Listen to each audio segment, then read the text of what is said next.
Your emergency fund exists for one thing: to keep your life from falling apart when something genuinely goes wrong. Today, we're going to do something different. I'm going to give you a series of real scenarios, and you're going to decide emergency or not.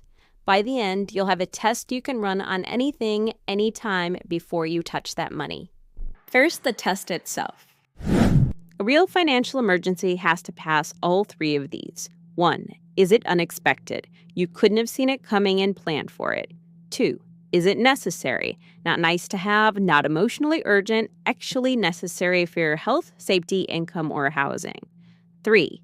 Is it urgent? It cannot wait 2 weeks while you figure out another way. All three. Not 2, not kind of all 3, all 3.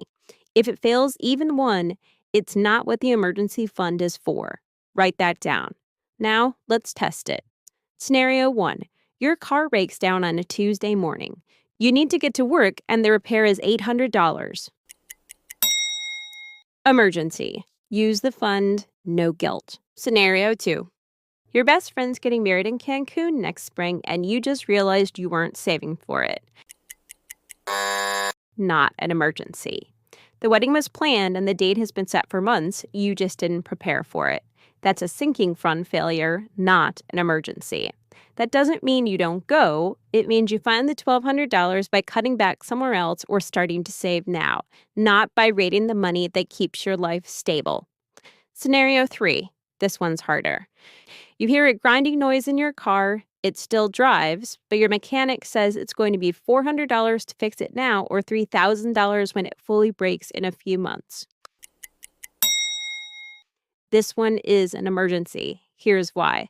That $400 repair prevents a $3,000 crisis, which makes it both necessary and urgent. Keep in mind, if you're not sure whether the repair is real or not, get a second opinion. A real strategic emergency is confirmed by facts, not pressure, but a strategic emergency is still an emergency. Now, the most common one for people in their 20s. Your friend group is going to a concert next weekend. Tickets are $150, but you really don't want to miss it. Not an emergency. I know it feels urgent. I know the FOMO is real, but FOMO is not a financial emergency. This is a social expense, and social expenses need their own fund. Here's what I want you to build alongside your emergency fund: a social sinking fund. $50 a month. Set it aside specifically for last-minute trips, birthday dinners, group gifts, that kind of thing. That way, when the invite text comes in, the answer doesn't have to be no. So what happens if you already used it? First, calculate your true monthly safety number. Take your essential monthly expenses, which are rent, food, transportation, and utilities. Multiply that number by 1.2. That 20% buffer accounts for irregular costs and random things that come up. That number is your monthly floor. Your ultimate goal is still 3 to 6 months of that floor. Not 3 months of everything you spend, 3 months of what you need to survive. Knowing the floor is how you start rebuilding with a real target instead of a guess. Second, rebuild at a fixed rate. Pick an amount you can move automatically on payday, something like $50 a week. The best way to rebuild an emergency fund isn't by trying harder, it's by automating it. One last scenario. Medical bill arrives. $600. You have insurance, but this is the portion you owe. Yes.